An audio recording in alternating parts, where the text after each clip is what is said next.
Então, boa noite mais uma vez a cada pessoa aqui presente. Que bom ver alguns rostos. Obrigado, Reverendo Teto, pelo convite. Eu vou iniciar recitando um poema chamado Resistência, um poema curto, né, de minha autoria. Foi escrito na data do 20 de novembro, né, de 2015. Sou descendente dos mais fortes, não lancem suas redes, que tenho asas. Reinvento-me onde vento. Sou rede vivo, não me enterrem, que broto, sou semente de vida.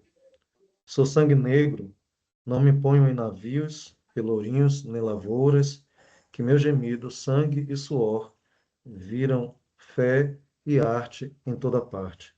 Surjo recôncavo, sou recôncavo, surjo purificação de Santo Amaro. Só para situar os amigos e amigas, Santo Amaro é a cidade que eu nasci, no Recôncavo da Bahia, um dos lugares do Brasil em que mais desembarcaram negros escravizados, disse inclusive de um distrito aqui da cidade, eu estou hoje na cidade, inclusive, que foi um dos principais portos, né? Há quem sustente que foi o lugar que mais desembarcou, inclusive. E hoje é um dia aqui para a cidade muito importante porque tem uma festa chamada Bembé do Mercado, que hoje é patrimônio cultural imaterial do Brasil, está em vias de se tornar é, de nível internacional, né? Essa festa é uma festa que nasce quando da libertação das pessoas escravizadas, um sacerdote de matriz africana saiu com né, os seus é, filhos e filhas, né, da comunidade religiosa, do terreiro, para o mercado municipal e fizeram festa a noite toda, né, em comemoração. Isso virou uma música do Caetano Veloso. E eu sempre gosto de marcar isso porque o dia 13 de maio é recebido pelo movimento negro, ou pelo menos durante muito tempo foi recebido, com um certo rechaço pela ideia de que a abolição veio pelas mãos de uma princesa, né? A historiografia traz assim nas escolas, deixando de lado toda a luta né, das pessoas negras, Luiz Gama e tantos outros, né, que fizeram esse caminho. Então, há meio que um apagamento e por conta, né, claro, de toda a importância, a gente sabe da assinatura, né, do decreto da Lei Áurea, feito pela princesa Isabel, mas, né, então, embora em que pese o movimento negro ter essa resistência com a data, pelo menos durante muito tempo foi assim, e o 20 de novembro foi uma tentativa, né, de dar uma outra perspectiva desde o protagonismo negro, então, em que pese isso, aqui em Santo Amaro, a gente tem uma expressão que é de resistência, né, que nasce desde da religião de matriz africana, porque não é fácil, né? Você sabe que houve uma lei durante muito tempo que prendia as pessoas de matriz africana de cultuarem, né? Por cultuarem, e uma comunidade religiosa ir para a praça do mercado da cidade, né? É uma marca de resistência. Então, todos os anos isso acontece já há né, e tantos anos, 118, por aí assim. Enfim, fecho parênteses, né? Então, o poema é um pouco fazendo menção a esse contexto aqui da cidade. É, o- Esse momento é para fazer compartilhamento desse artigo que o reverendo Terto mencionou, Anglicanismo em Negritude no Brasil, e aí eu disse, ele deixa esse título mesmo, né? Eu vou fazer um compartilhamento, basicamente, desse artigo, dado ao meu contexto de vida, que não me permitiria elaborar uma outra coisa a partir de outros dados que eu tenho, né? Desde que eu cheguei à igreja, eu tenho publicado coisas que vão nessa linha. Ultimamente, não tenho feito por conta da vida profissional, que não tem me permitido ser o pesquisador que eu desejo ser. Mas, recentemente, foi publicado no Brasil, pela editora Recrear, o livro Teologia Negra Brasileira, que compendiou contribuições de teólogos, teólogas das mais diversas expressões de fé no Brasil, incluindo as vários matizes do protestantismo, do catolicismo, também tem texto de religião de matriz africana e tem uma contribuição minha, que é um artigo chamado As Feições, falo como sugestão, né, As Feições Étnico-Raciais do Novo Locke da IAB, em que eu faço uma avaliação a partir dessa perspectiva para o Locke, e fui, né, tive as contribuições ali do reverendo Luiz Coelho, da bispa Marinês à época, né, muito humildemente submeti a eles para que pudessem ali me ajudar se, né, aquilo não feria de alguma forma que foi pensado, né, a nossa tradição, enfim, e agradeço a eles sempre. Então, esse momento é basicamente para compartilhar esse artigo. Gostaria de ter feito uma projeção, não foi possível, mas no meio de minha fala para o final, eh, vai ser projetado aí uma parte do artigo que é bastante visual. Dizer que o artigo, né, como toda publicação, de alguma forma é datado, esse, sobretudo, é datado porque a última seção do artigo eu faço uma análise da temática desde a Diocese Anglicana do Recife, que é aquela na qual eu estou inserido, né?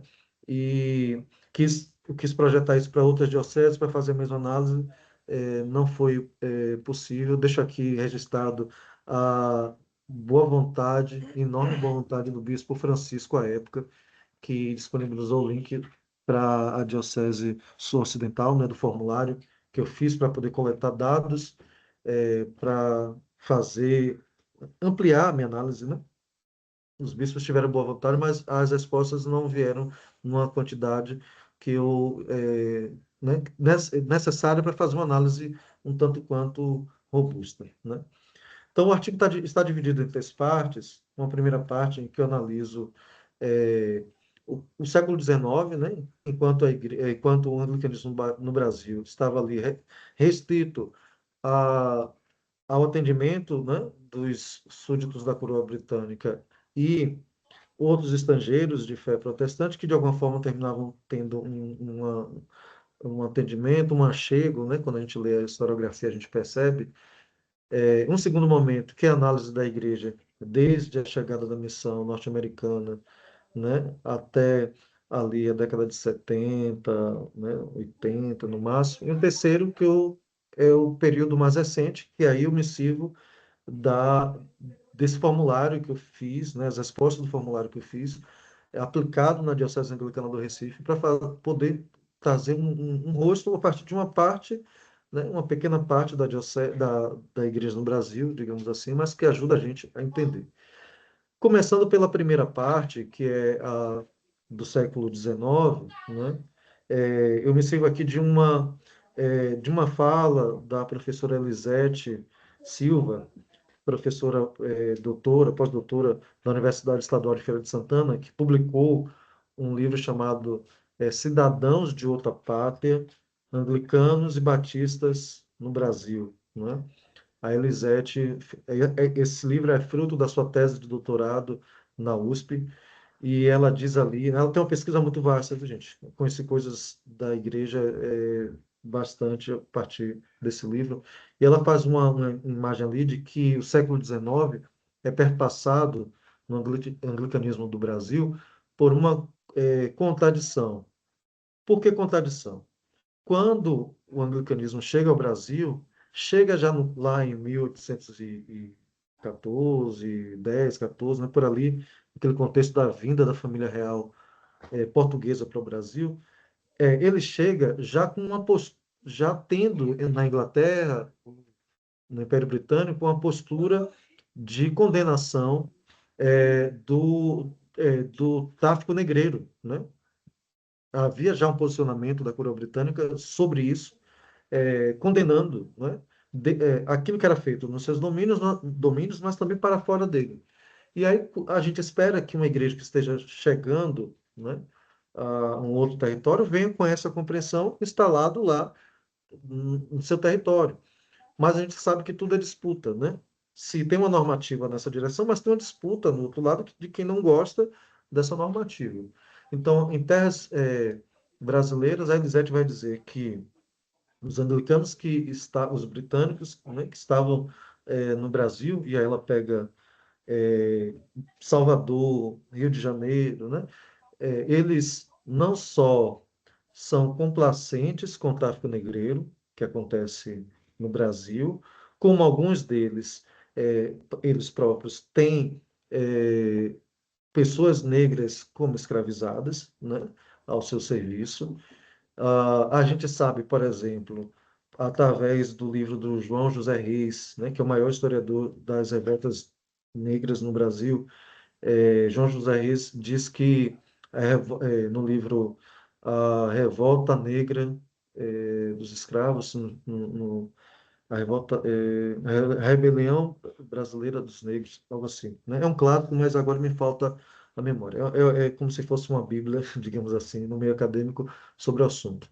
É, ele diz, olha, na revolta de 1877, ocorrida na Bahia, em que teve inclusive um conterrâneo meu chamado Manuel Faustino, ele diz que se não me engano, cerca de 146 pessoas negras que foram detidas, né, que queriam um Brasil mais progressista, digamos assim, com salários mais equitativos, com liberdade das pessoas escravizadas, né?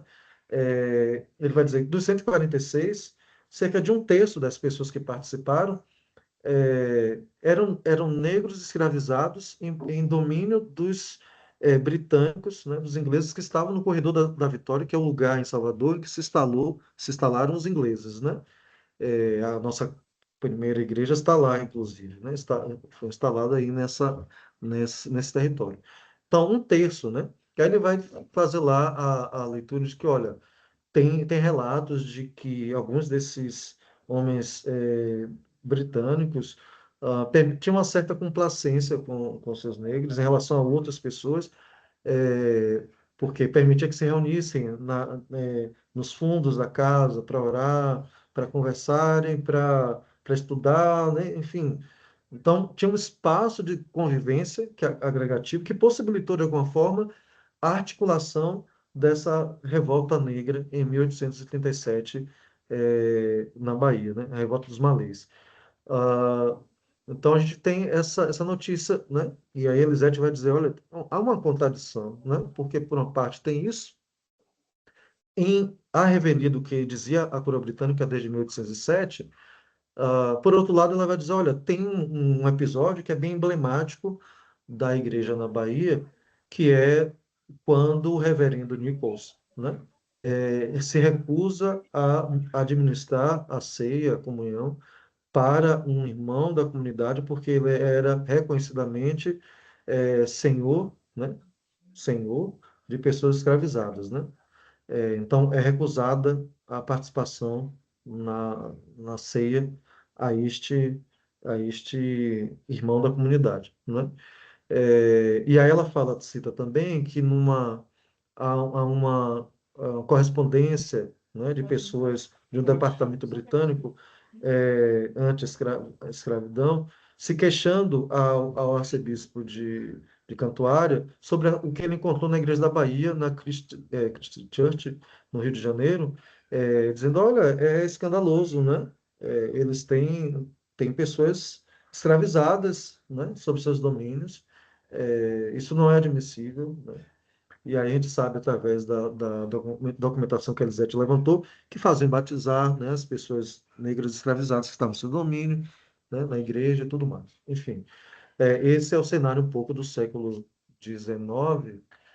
Faço só um parêntese, porque não está nesse artigo, mas preciso dizer, no século XIX a gente tem também, para além desse entendimento dos súditos da coroa britânica, uma figura chamada Richard Holden, um missionário vindo desde o seminário nos Estados Unidos, ali em 1840, 50, algo desse tipo. Ele é o primeiro que faz celebrações em língua vernácula, ou seja, no português, para brasileiros. Sofre o primeiro culto, sofre apedrejamento, né? Pedras na casa que foi alugada, né? Em Salvador e tal. Faço parêntese porque ele tem uma atitude incisiva de condenar a escravidão no Brasil e ele se colocou, em relação aos Estados Unidos, favorável a integração dos afro-americanos na identidade, na democracia norte-americana, né? Então, ele é incisivo no diário que ele escreveu e que eu tenho posse. Então, essas informações aí sobre o século XIX. A incongruência, a contradição, né, que a Lisete aponta. Sobre o século XX, né, então a gente sabe que em 1890 chegam os missionários desde Virgínia, é, e o reverendo Josué Flores, né, para fazer justiça aqui, num vídeo que está no canal dele no YouTube, fala dos vínculos, das relações que existem dos primeiros missionários. Isso não está no meu artigo, porque esse vídeo do Josué Flores foi posterior. Eu também não tinha esse entendimento, né? Eu agradeço muito a ele essa partilha. Ele faz como se fosse um raio-x dos vínculos dos primeiros missionários com as questões norte-americanas em termos das lutas étnico-raciais, né? Então ele demonstra como tem um certo veio de relação de alguns desses missionários, né, o que soube, sobretudo, com o pessoal que é contrário à integração dos negros na democracia norte-americana. Obviamente, o José Flores não está fazendo uma leitura automática de uma coisa com outra. Ele está fazendo um raio-x do que está atrás e que a gente não consegue ver, né? Então, ele diz, olha, lá não tinha essa relação. Eles vêm de um outro tipo de sociedade que não tem essa relação com a questão afro-americana lá, né? E isso, de alguma forma, possivelmente se espelhou aqui. É, mas aí eu pego algo específico, que é o Congresso, chamado Congresso da Igreja Episcopal Brasileira, né? Que aconteceu, se eu não me engano, no ano de 1960, né? Deixa eu ver se eu consigo pescar aqui, 1960, e que gerou a Igreja no País do Futuro, né? O livro, né? A Igreja no País do Futuro. Nesse congresso, né, o livro compila as conferências, as contribuições, e entre as contribuições está uma contribuição do Dr. João Del Nero, né? João Del Nero, que faz duas observações, né? Uma observação que a igreja deve se preocupar com as questões sociais, muito embora a tarefa por resolvê-las seja primeiramente do Estado, né? São palavras dele, mas cabe a gente, por fidelidade ao Evangelho, se preocupar com elas, e aí ele cita nomeadamente a questão étnico-racial, né? É a única que ele cita. É, Depois ele tem uma outra fala que agora eu não vou me recordar bastante, né? Deixa eu ver se eu consigo captar aqui rapidinho. São duas falas que ele faz. Acho que eu identifiquei aqui. Então, a primeira fala eu identifiquei. Então, ele diz assim, que a igreja deve atacar corajosamente as distinções raciais, ainda que provenham do próprio Estado, né? Em outro momento ele faz essa coisa bem incisiva. E aí eu chamo a atenção, a gente tem que ser inventivo, né, na pesquisa. A gente nem sempre tem todos os elementos necessários. E eu disse, nossa, como é que eu vou conseguir identificar qual era o perfil étnico-racial da igreja nesse momento, embora a gente já tenha uma certa noção, mas como é pesquisa, a gente precisa, de alguma forma, dar materialidade a isso. E aí eu coletei 3 fotos do livro, 3 ou 4 fotos do livro, para poder dizer, né? As fotos são preto e branco, né? Elas estão em preto e branco, mas ainda no preto e branco a gente consegue captar as nuances das questões, as nuances da identidade étnico-racial, né?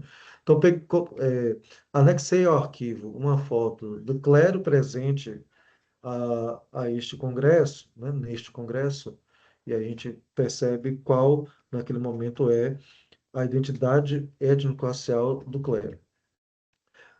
Também anexei uma foto das senhoras episcopais presentes neste congresso.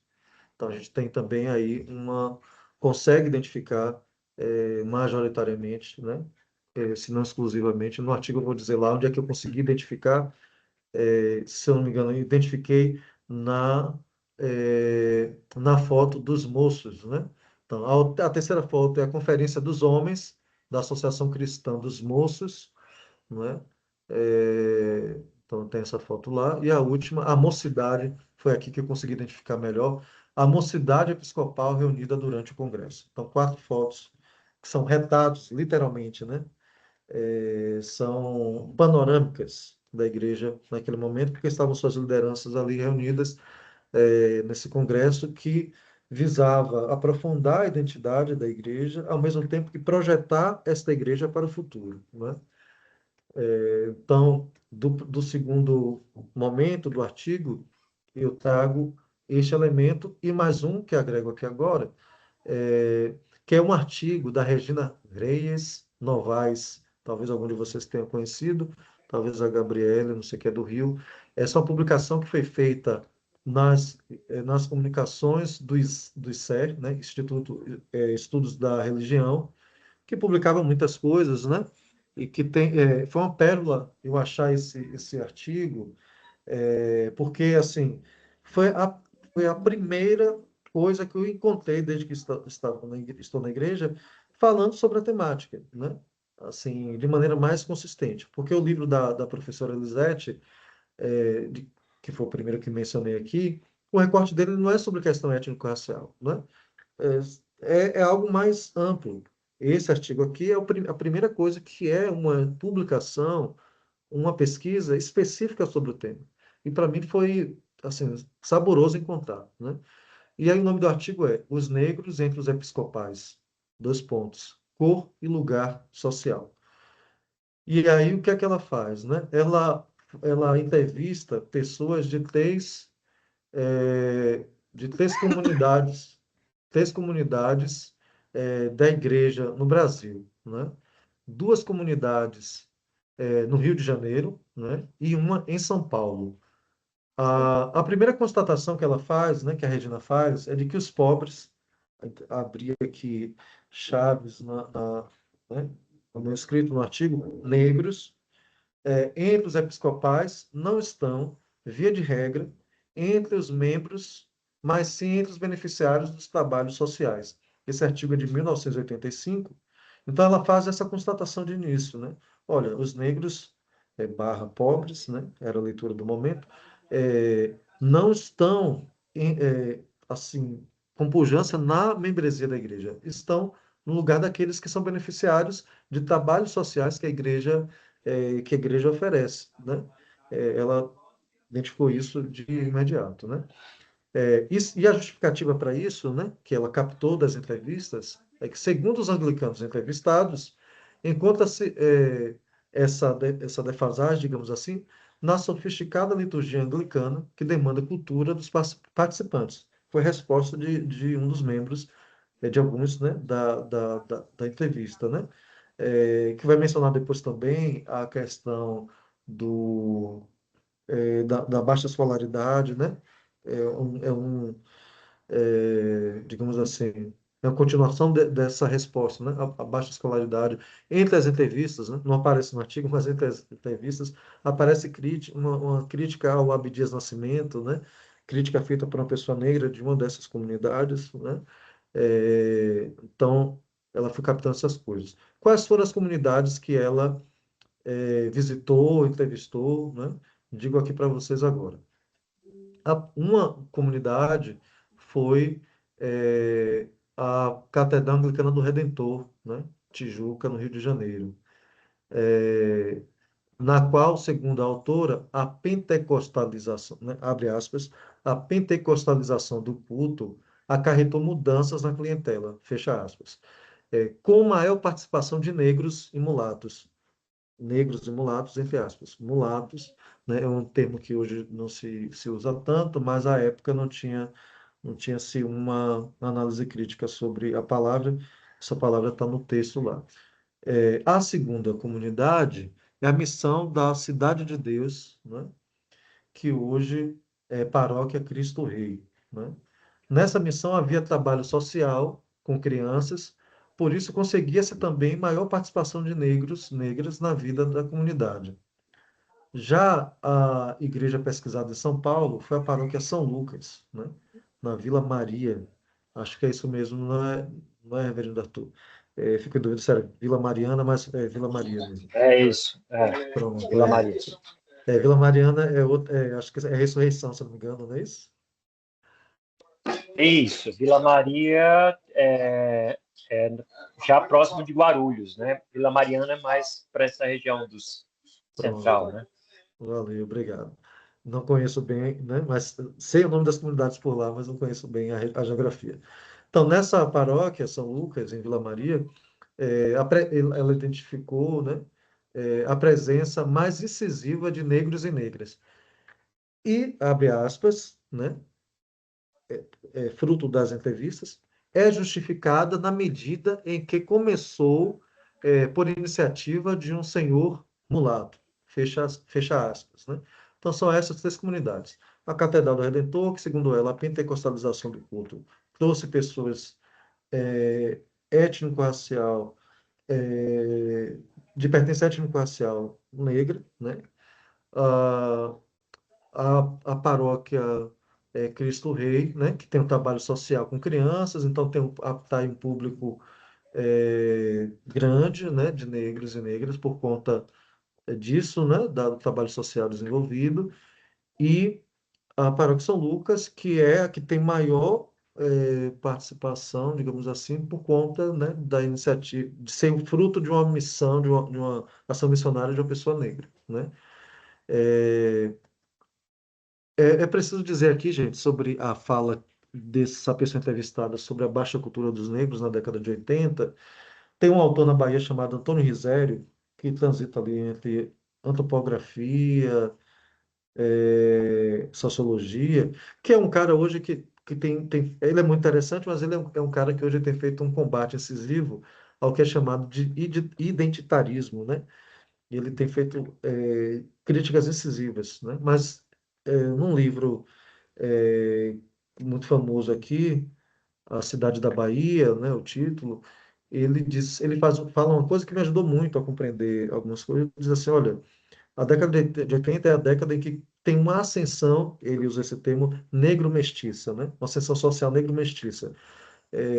Começa a haver uma mobilidade social maior de pessoas negras na sociedade, lá na década de 80, né?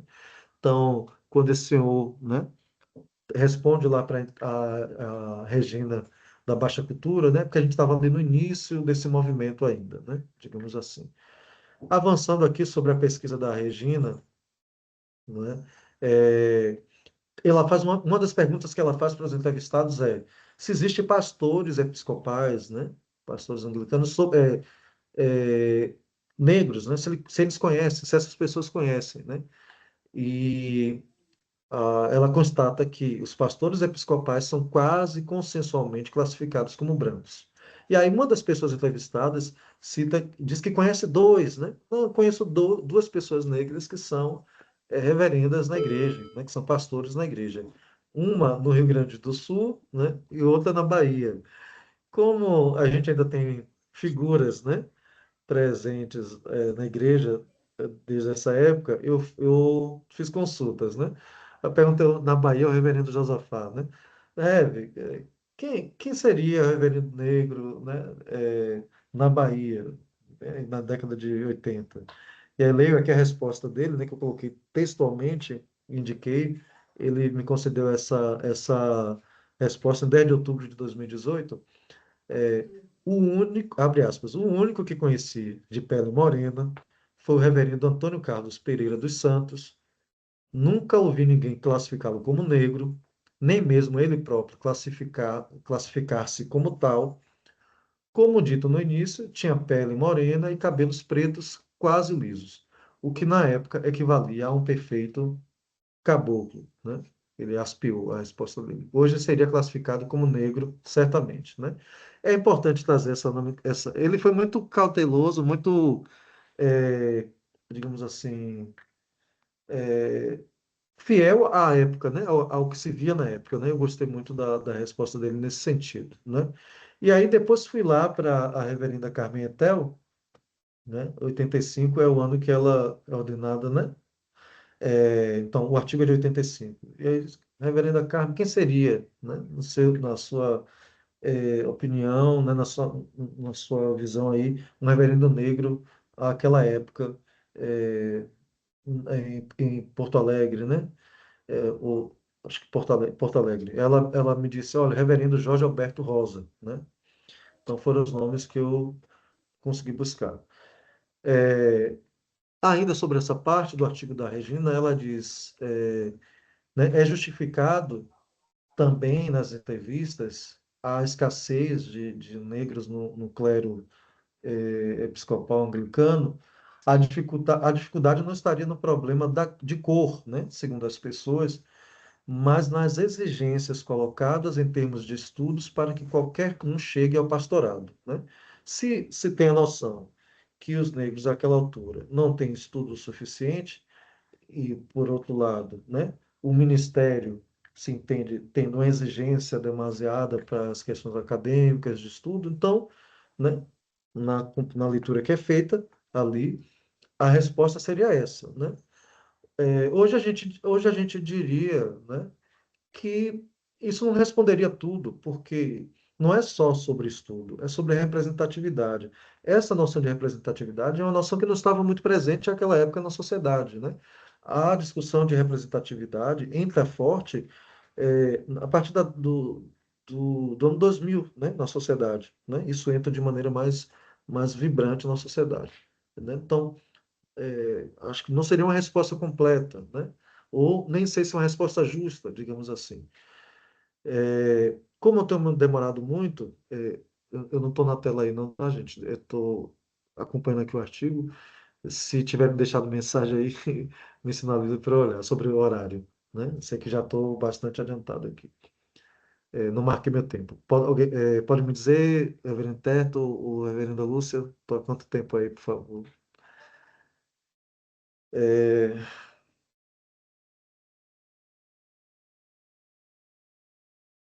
Pode seguir, Adriano. Pronto, tá.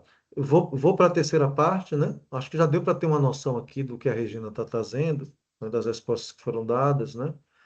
É, Vou só uma última frase, que é uma síntese, né? Que ela faz, é um esforço de síntese dela. Questões referentes ao acesso dos negros e mulatos ao pastorado, assim como questões referentes à possibilidade da igreja facultar ou tornar-se o espaço de articulação para o desenvolvimento de uma consciência negra ou para a participação no movimento negro, não tem ressonância entre os episcopais, né? Então ela dá faz essa síntese do que ela sentiu. O movimento negro, que ali na década de 80 estava forte, por exemplo, no contexto católico romano, né? Tem a chamada Missa dos Quilombos, no contexto católico romano, no ano de 88, né? Com o célebre discurso do Dom Pelé, né? Dom José Maria Pires, arcebispo da Paraíba, primeiro de grande exponência, primeiro negro de grande exponência, digamos assim, na igreja desde a era da CNBB, né? Da criação da CNBB. É, Tem um célebre discurso dele ali, em 88, né? Então, o que estava ressoando muito em outros contextos eclesiais, no metodismo, no catolicismo, ela identifica que entre nós, né, episcopais, anglicanos daquela época, não tinha grande ressonância, né? Então, vamos à terceira e última parte, e aí eu vou pedir a paciência de vocês, porque eu vou tratar de projetar essa parte, porque tem uns gráficos e vai ficar melhor para vocês verem. Deixa eu me encontrar aqui na plataforma para poder projetar. Se quiserem fazer intervenções, gente, eu estou aqui que nem locomotiva, mas podem irromper aí com a voz de vocês que eu faço a pausa, tá?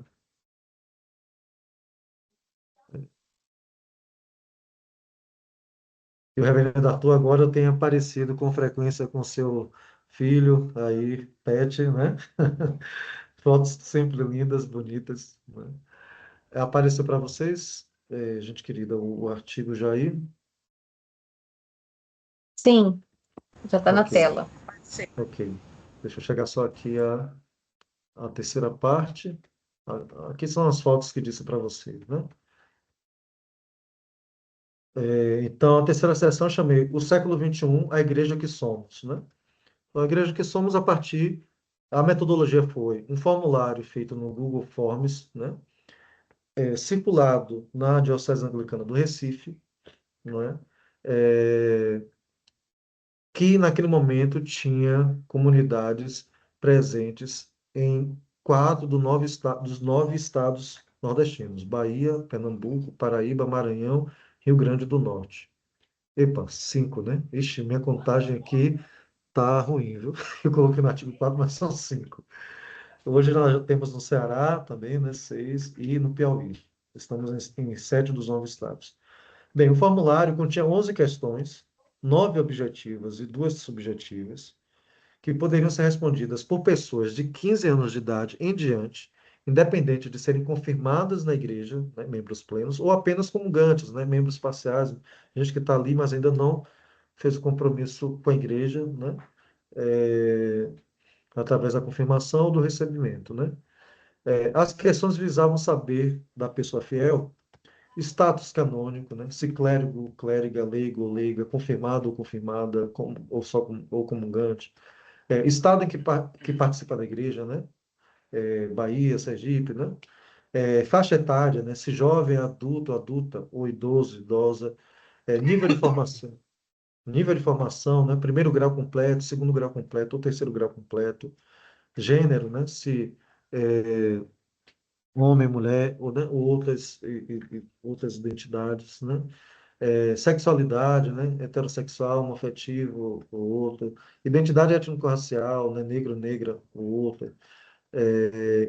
Intensidade de combate ao racismo que viu na IAB, objetivamente, muita, pouca, nenhuma intensidade. Ações que a igreja pode desenvolver para,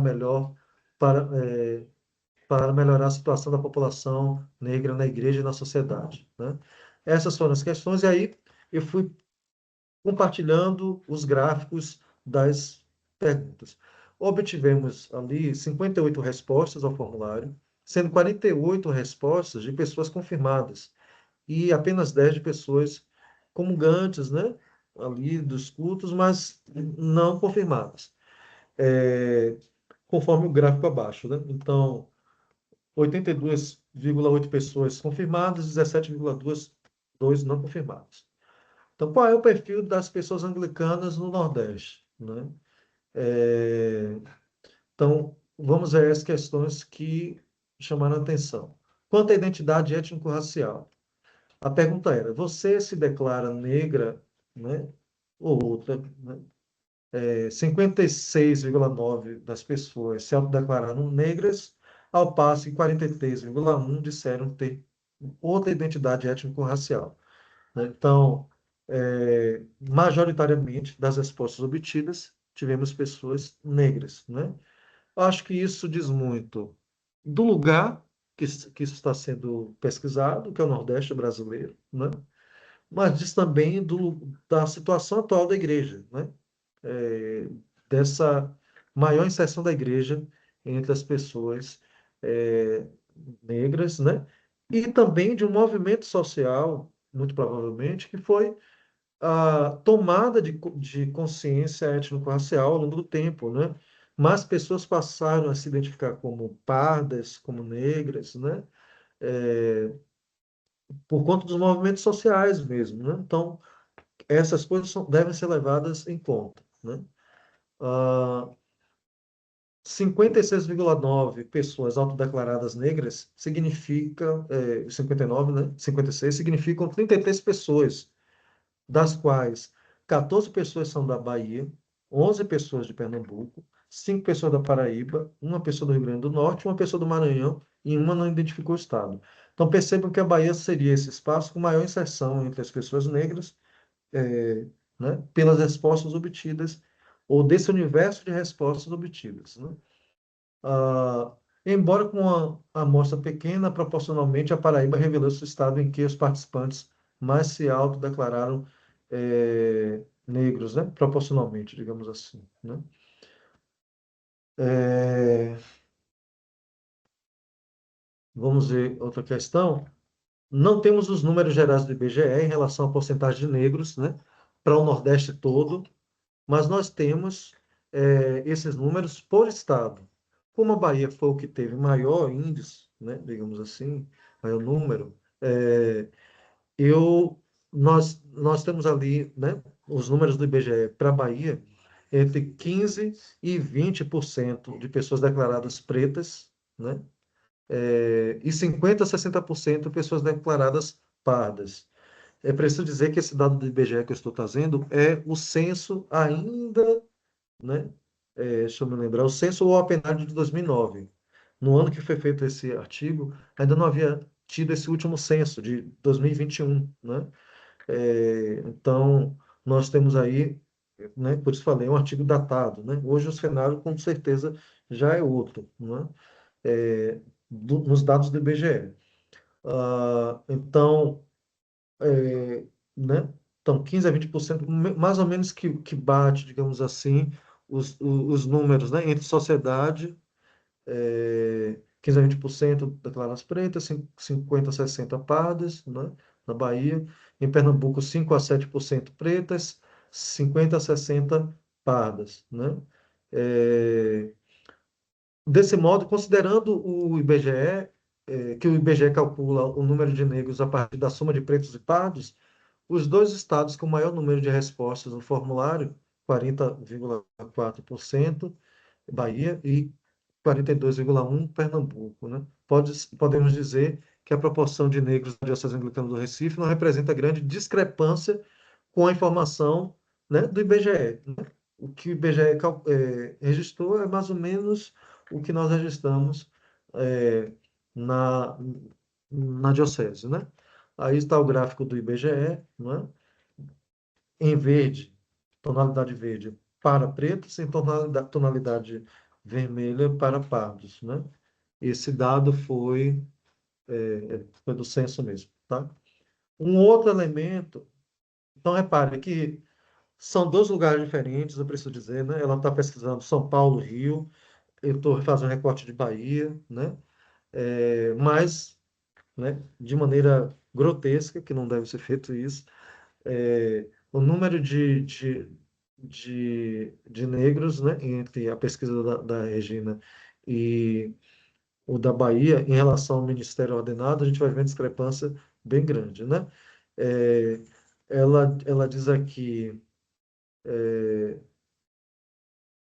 em nossa pesquisa, né, na pesquisa que vocês estão tendo acesso, 13 formulários foram respondidos por clérigos e clérigas negros, né, negras. Isso corresponde a 22,8% dos formulários, né? 13 pessoas clérigas se declararam negras, né? Destes 13 formulários, que representam 22,8%, 7 clérigos ou clérigas se autodeclaram negras, né? Perdão, desculpa, deixa eu refazer aqui. 13 pessoas clérigas responderam ao formulário. Dessas 13 pessoas, 7 se declararam negras. Perdão aí o lápis, tá? Das 13, 7 se declararam. Se a gente voltar lá para 85, ó, a pessoa lá da Catedral do Rio identificou duas pessoas, né? E uma terceira que tinha já falecido. Tinha falecido, e se eu não me engano era do Rio, a pessoa. Dessa forma, 34 anos depois do artigo de Regina Reis Novaes, ah, apenas na DAR, né, só contando a DAR, 7 pessoas se declararam negras no Ministério Ordenado, né? Aí está o gráfico, né, obtido lá do formulário. Então, 57 respostas, 77,2 clérigos, 22,8, ou 77,2 leigos e 22,8 clérigos. O outro dado, a faixa etária, né?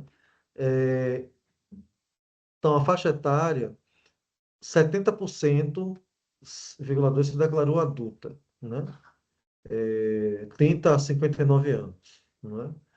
Foi a questão de idade que eu usei, né? Seguindo ali, se não me engano, na época, a concepção da ONU, né?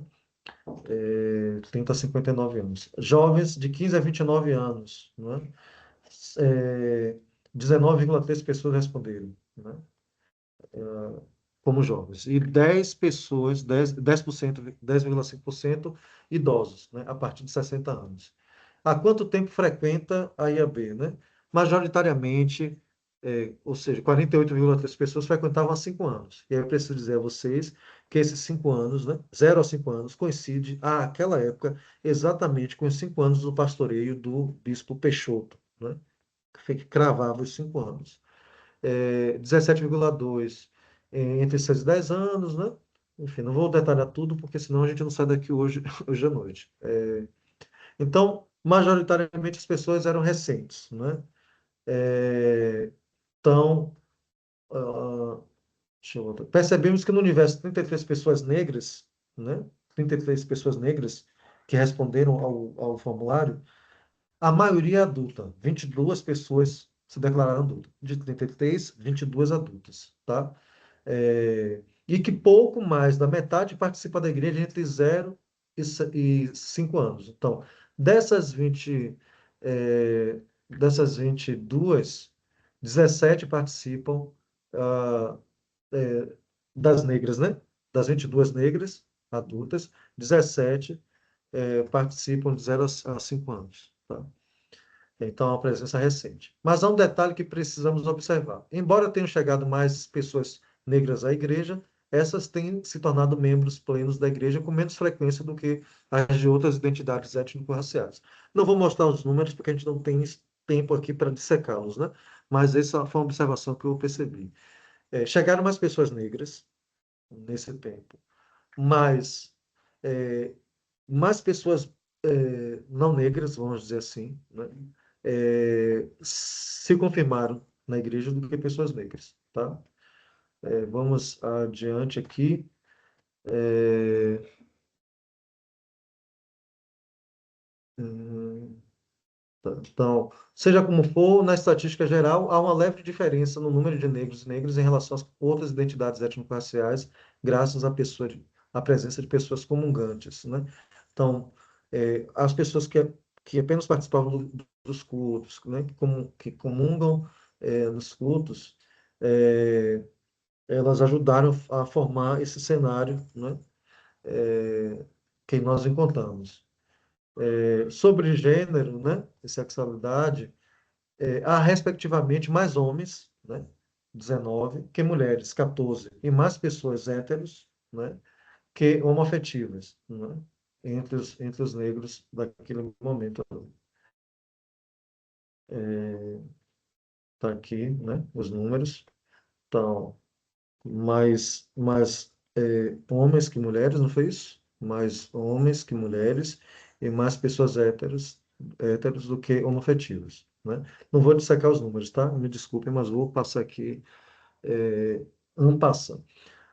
No que concerne ao estudo diferente, no que concerne ao estudo, né, dessas pessoas, o grau de escolaridade, diferente do que ocorre na sociedade de modo geral, na igreja há mais pessoas negras com terceiro grau completo, 24, né, do que com o segundo grau completo ou o primeiro grau completo. Então, nós temos aí, na participação dos negros do Recife, pessoas negras do Recife, pessoas com uma maior incidência de estudo, né? Pessoas de nível superior. Então, nós temos 20, né?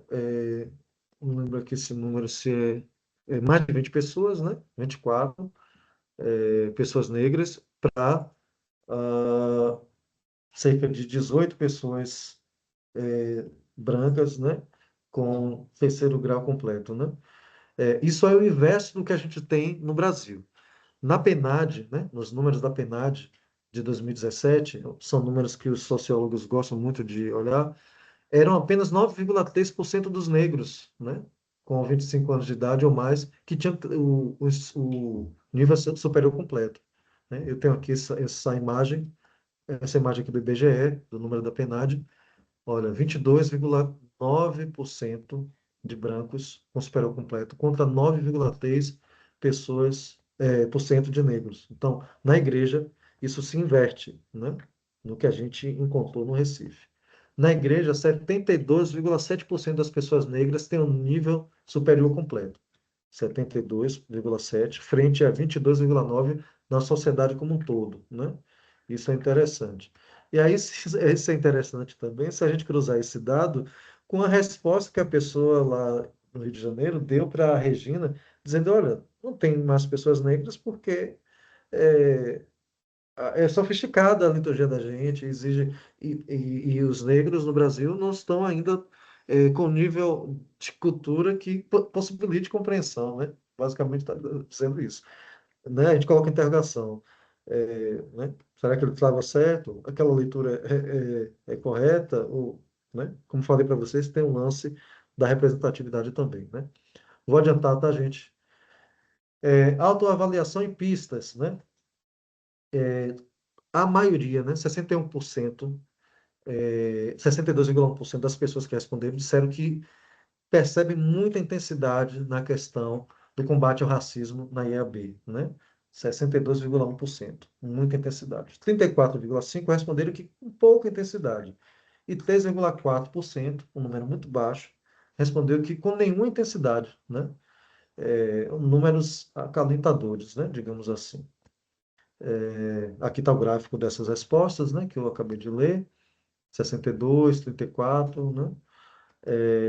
E aí eu comecei a coletar as citações exatas do que essas pessoas estavam dizendo, né? Então, entre as que disseram aqui com muita intensidade, uma disse: essa citação da EAB em combate ao racismo não é uma coisa de tanto tempo, mas de um tempo para cá. Tem sido falado, tem sido combatido, né? Eu deixei exatamente como as pessoas escreveram, tá, gente? Sem as vírgulas, né? Com erros gramaticais. Então, a pessoa identifica que é uma coisa recente na EAB, né? É, por outro lado, uma pessoa que está na igreja entre 0 e 5 anos informou que em todo tempo falamos e combatemos práticas racistas. Em nossa paróquia, diz a pessoa, nos últimos 6 meses, temos mobilizado ações com a temática. E uma terceira pessoa, que também está nesse tempo na igreja, entre 0 e 5 anos, diz que na IAB vem sendo muito mais frequente do que já vi em qualquer outra denominação que eu tenha feito parte, né? Então é interessante esses registros, né? Muito recente, com muita frequência na paróquia que frequento, aqui na IAB é com muito mais frequência do que em qualquer outro lugar que já participei, né? Quando perguntadas se poderiam citar quais ações e sinais viram de combate ao racismo na EAB, as pessoas disseram o seguinte: 1. Sermões. 2. Eventos promovidos pela EAB com a temática. 3. Participação em eventos com outras instituições. 4. Vivências, né, vivências de relações inclusivas. 5. Compartilhamento de conteúdo nas redes sociais. Né? Então, identificaram a ação da igreja nesses 5 pontos. Não é? 11 pessoas fizeram menção a sermões antirracistas nas celebrações dominicais de suas comunidades, como ações que viram de combate ao racismo na EAB. Né? Lembre-se, 58 pessoas responderam, 11 disseram que viram sermões. Né? Uma das pessoas disse: nas homilias realizadas, o reverendo sempre se preocupou em incluir a temática da condição do negro para toda a comunidade da igreja. O outro informou: tenho presenciado a defesa dos afrodescendentes e o combate ao racismo nas homilias de minha paróquia. Outros tipos de ações ainda não participei, né? Então, falas aí sobre os sermões. Alguém citou um debate com o Chico Santa Cruz, cantor do grupo Detonautas, né? Foi uma ação lá na Catedral do Bom Samaritano, chamada foi sobre o extermínio da juventude negra, né? Uma reflexão sobre isso.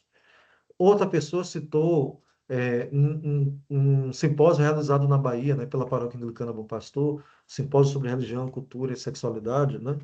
Foi um simpósio vinculado, inclusive, à UFBA. Outro citou algo que aconteceu na minha comunidade, né, na Missão Ressurreição, na época, Missão Ressurreição do Senhor, acabamos de nos tornar paróquia, né? A gente está orgulhoso disso. A gente fez uma conversa com o reverendo Leiva, né? Pedro Leiva, sobre cristianismo e negritude, né?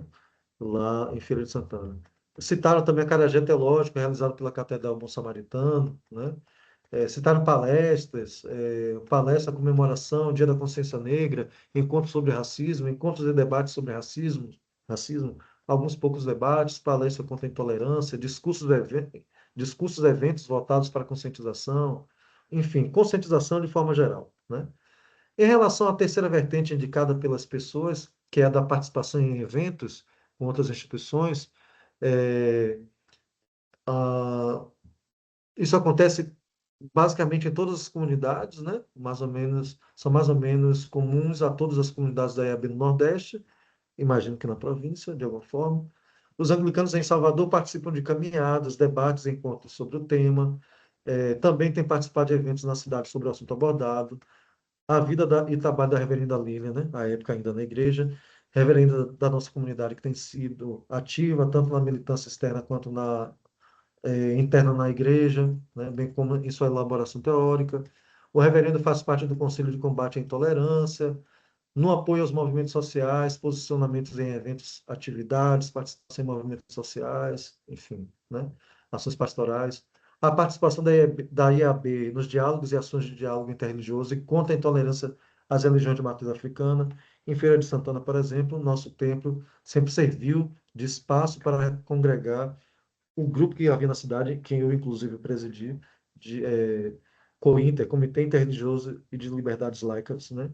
Que fez um forte enfrentamento na cidade ao racismo religioso, que acontecia nas escolas da rede municipal, algumas vezes, e fomos chamados, né, por direções escolares, né, gestores escolares, e fizemos formação para os professores de história da rede, fomos em umas 10 escolas, né, do município, mais umas 4 do estado presentes na cidade, enfim, né, fizemos seminário, caminhadas, coisas diversas. Peça publicitária vinculada em outdoor, né? Enfim. E eu presidi esse organismo por alguns anos. A quarta vertente, vou chegando ao final, viu, gente? A quarta vertente indicada nos formulários foi a da vivência de relações inclusivas, né? Aí se fala na postura acolhedora do reverendo, com tratamento igualitário, sem discriminação de cor, na prática da inclusão de todos, independente de raça, classe, nacionalidade ou sexualidade. Tudo isso é aspiado porque fala das pessoas que responderam o formulário. Inclusão de pessoas negras e a defesa pública contra racismo e qualquer preconceito, né? É, então, isso é interessante porque às vezes a gente pensa a questão da inclusividade, né? Eu falei isso aqui nesse finzinho, apenas relacionado à questão da luta pelos direitos da comunidade LGBTQIAPN+, mas a inclusividade vai para além disso, né? A inclusividade é um guarda-chuva que abriga muitas lutas, né? Digamos assim. É, parece que essa não é uma compreensão ainda consolidada, né? De que a inclusividade que a igreja trabalha não é apenas sobre a questão LGBTQIAPN+, né? Mas um dos relatórios, né, uma das respostas diz: a relação com o Evangelho de Jesus é inclusiva e antidiscriminatória. A participação em cultos e eventos interreligiosos também se configura uma ação antirracista. Porém, o recorte racial da leitura evangélica precisa ter um esforço de aprofundamento. A questão da exclusão da mulher e da população LGBTQ, né, responde a pessoa, é mais evidente no discurso das lideranças religiosas, demonstram mais conforto, né? Conforto, eu acho que tem maior domínio, maior tranquilidade para falar, né? A última vertente, que é a questão do compartilhamento nas redes sociais. Apenas 2 pessoas chamaram atenção para esse eixo, né, o que significa que ainda é pouco utilizado e ou visibilizado. Vou abrir um parêntese aqui, porque essa foi uma fala, né, ali naquele contexto de efervescência do Vidas Negras Importam, com a morte do George Floyd nos Estados Unidos, asfixiado, né, pela bota de um policial. A gente, né, para a Câmara de Bispos e Bispas, Câmara Episcopal, falamos isso, nós escrevemos uma carta com cerca de 100 assinaturas, né, dizendo, olha, a gente precisa de uma palavra da igreja sobre isso, uma palavra oficial, porque ainda na literatura da Câmara Episcopal, né, digamos assim, no histórico de literatura da Câmara Episcopal, não tinha uma palavra sequer ainda explícita sobre isso, então a gente solicitava e também as nossas redes sociais que expressassem mais isso, né? Não tinha nada, assim, o Brasil estava efervescendo em relação a essa temática, o mundo estava efervescendo naquele contexto, e a igreja não tinha nada nas suas redes, né, oficiais naquele momento, e a gente sinalizava isso, né? No Rio Grande do Sul teve a morte do João, alguma coisa, né? Esqueci agora, João, na saída do shopping, né? Por seguranças. No Rio de Janeiro, a morte do João Pedro, agora assim, João Pedro, né? Acho que cara João Alberto, João Alberto e o garoto de 14 anos do Rio, João Pedro, brincando com o primo, no pátio de casa, recebe um tiro de metralhadora pelas costas e morre, né? E a polícia desce com o helicóptero, pega o corpo do menino, os pais não estão em casa, estão só os adolescentes, leva, não diz nada, a família fica louca procurando o menino, né? Enfim. Então a gente cobrado naquele momento. E aí teve uma primeira carta, digamos assim, né, um primeiro pronunciamento, que foi traduzido para leitura, né? A gente usou de diversas formas na época. Aí a pessoa responde aqui também, através de compartilhamento de links nas redes sociais, né? Viram isso, e nas novas propostas de discussão no CEA. Na época, no setor de publicação, estava a reverenda Lilian e vinha fazendo coisas nesse sentido, né, no CEA. Então, a pessoa sinalizou isso, né? Não citou o nome da reverenda, mas como eu estava no contexto, eu sabia, né? No que concerne à última pergunta do formulário, sobre o que a igreja pode fazer para melhorar a situação do negro na igreja e na sociedade, e eu encerro aqui, gente.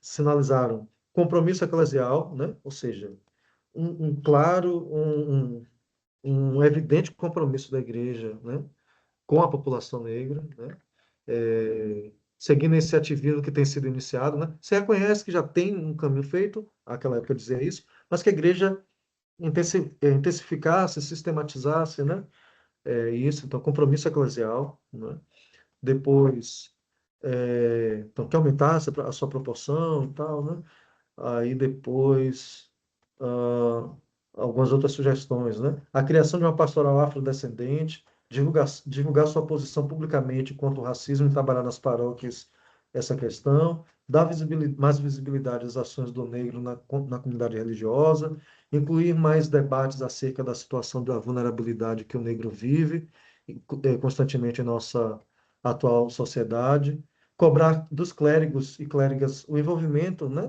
das comunidades, né, envolver as comunidades nisso, né, a sagração de um bispo ou bispa negro, negra, né, também seria um sinal visível importante de inclusividade e de representatividade, né.